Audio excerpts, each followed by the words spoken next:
everybody, this is Emma. Welcome back to my creative space. It's just a joy to have you here again. Goodness me, another week has flown by. I don't know about you, but time at the moment seems to be this sort of elastic thing. Some things seem to take forever and some things seem to be just done and dusted like that. And I don't know, I feel very much that things are just not under my control anymore. I'm really trying to go with the flow of what's happening because I may make some plans but things go a bit awry and things don't quite happen, and you think you can just do this thing and it just doesn't turn out like that. If you'd seen me fiddling about with my film last week, I thought it was all done and dusted and ready to go, but boy, I suddenly realised I had great big black bits in the middle of it where I'd made a little clip and it just didn't quite work.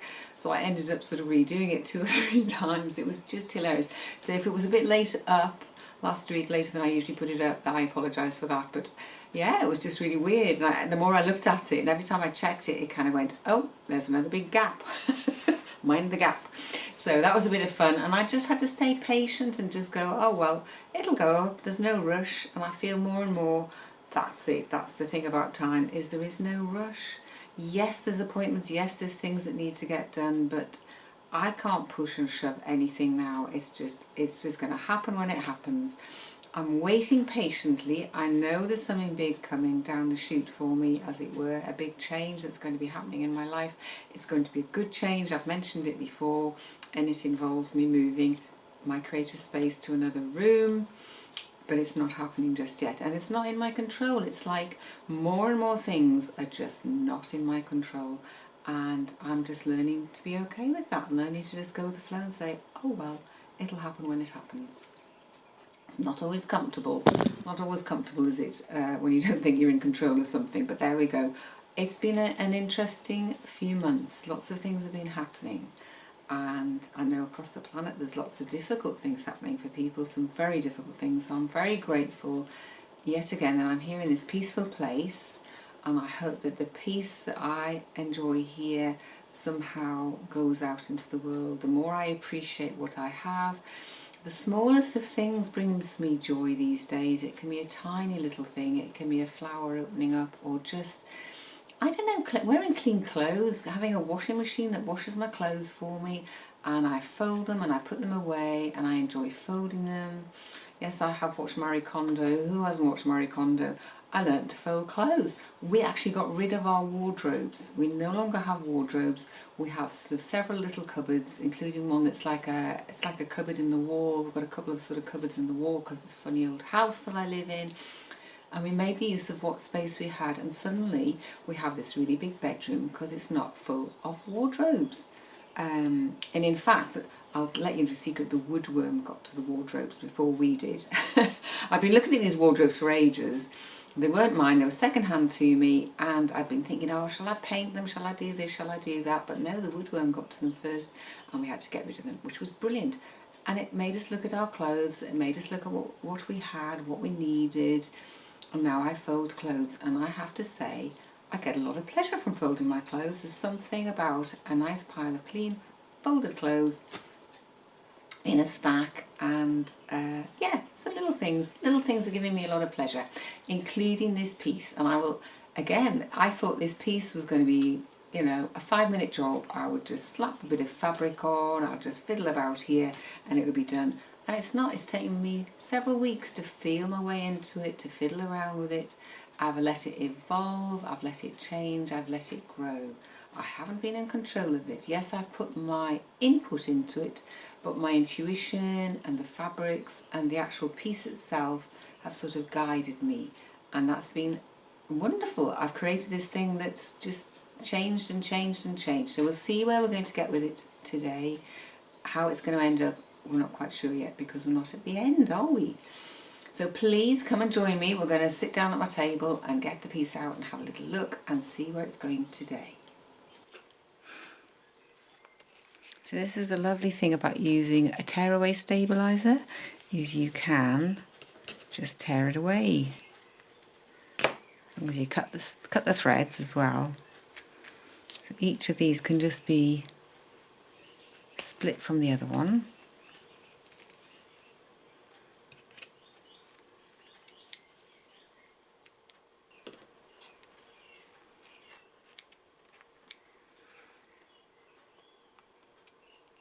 Just cutting the threads that I've used, because I've just gone from piece to piece. I haven't stopped to trim my threads off when I was sewing. And then we'll trim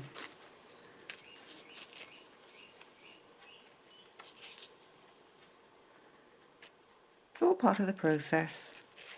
It's slow, it's gentle, and it's lovely to do. And then if we need to trim a little bit off the back of here, we can do a little bit of that as well.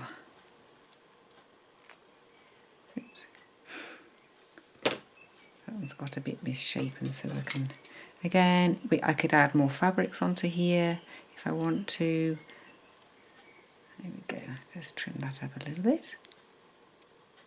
So I've now got all my little seed heads, like little lollipops with lots of texture on them, and I've kind of stitched the stalks and I'm ready for them to go on here. But what I want to do first of all is I decided I wanted to add some more texture to the sort of sky bit, this top layer, and to these bits here. So I've got some extra little bits that I've put on, and I'm just going to stitch those on now, and then we'll look at putting the lollipops on.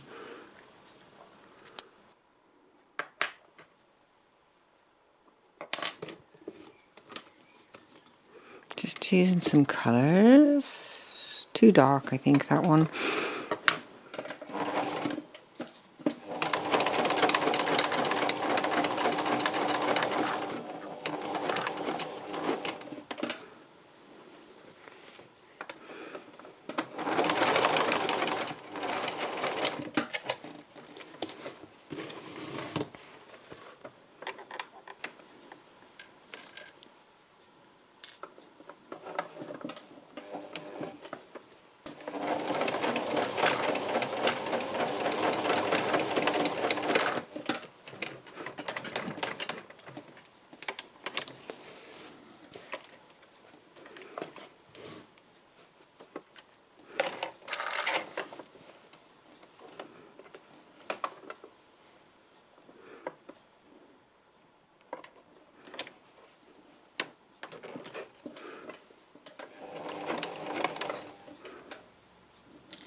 I don't always turn my work around, but sometimes it just makes it a bit easier, because obviously you can go forwards and backwards when you're free machining.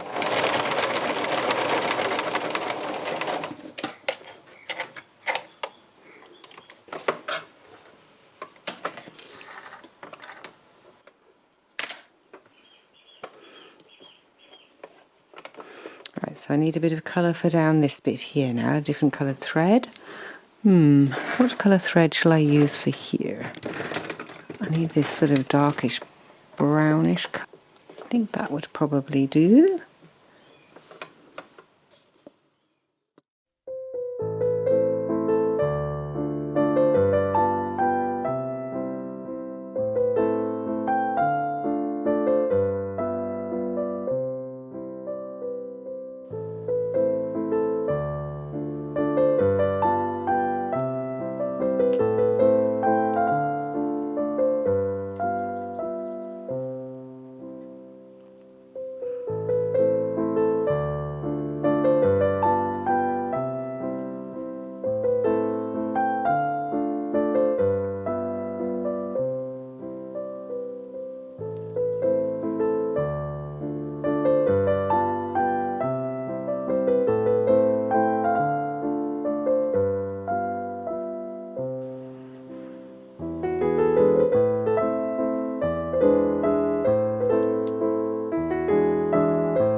This is a rare sight.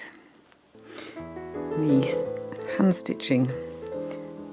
I love hand stitching, don't get me wrong, but if I can use my machine, I will. But because I've already stitched this little seed head down,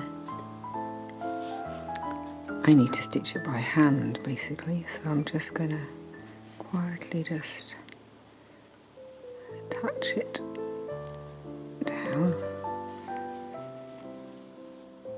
Oh, I keep getting it caught. There we go.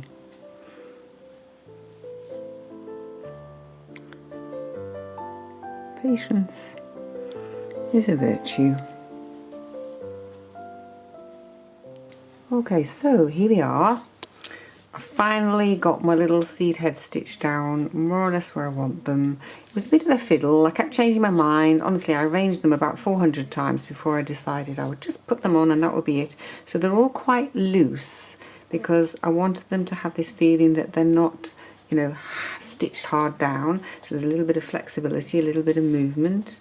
You know, if you wanted to rearrange them, you could move them around a little bit if you felt so inclined. But the other thing is, I think we need now something up here.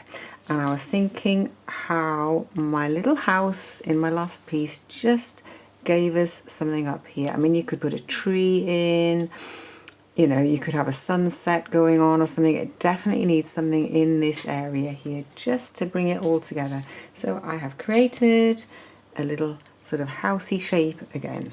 I'm just going to put that under there for now.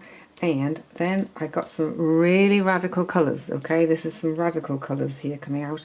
I was messing about and thinking, well, you could do something really outrageous. You could have a house with a bright pink roof, and I rather like that.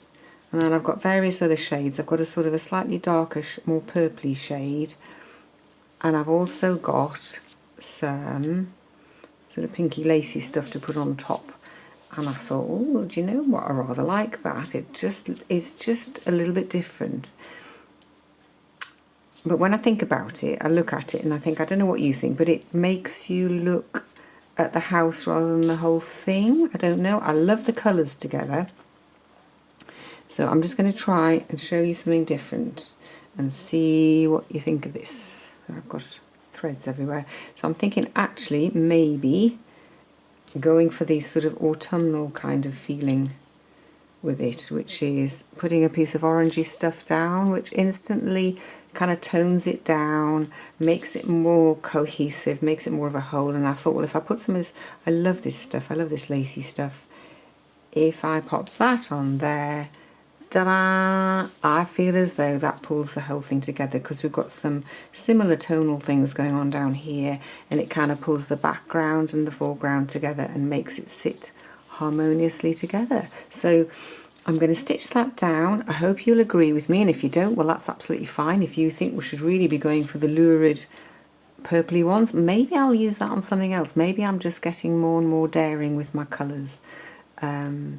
It's just kind of interesting, isn't it, what comes out? But I feel as though for this piece, that makes a coherent, cohesive sort of piece like that. So I'll stitch that down and then we'll have a final look at it.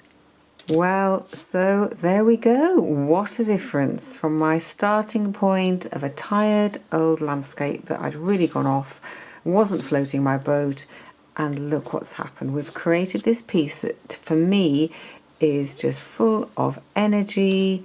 You know, I mean, you can even move these things around, as I say. You've got a flexibility. The little house, that's just a little bit of cuteness, isn't it? And it just brings the whole thing coherently together. I added some extra bits onto this sort of top bit here. Whether it's sky or mountain is up to you. It could be like a twilight or a stormy day, I don't know. A bit of sunlight coming through here. That's what you get in the countryside, isn't it? You get sunlight and mountains and hills and everything, you know, shade and shadow and then brightness. So I'm really chuffed with it. I'm very pleased that I started it. I will show you the back for a bit of a laugh. That's what the back looks like now, complete mess. You can actually see, there you go, that's the original stitching there, some of that there. And here's some of the seed heads that I had. And it's really a very odd feeling knowing that there's something underneath that was, you know, it was a past piece and now we've got a new piece. So I'd love to know what you think about it. Is this something you would have a go at? Is it something you could find something in your stash that you just really have gone off and have a play with and see where it takes you? You know, cut it up, add bits on, do whatever you like, but just, you know, bring it up to date, bring it up to where you are now as a creator. So there we go. I will see you again in my studio next week. Thank you so much for joining me here. It's lovely to have your company. I wouldn't be doing this without you. And we'll see what next week brings for us all. Have a creative time. Bye for now.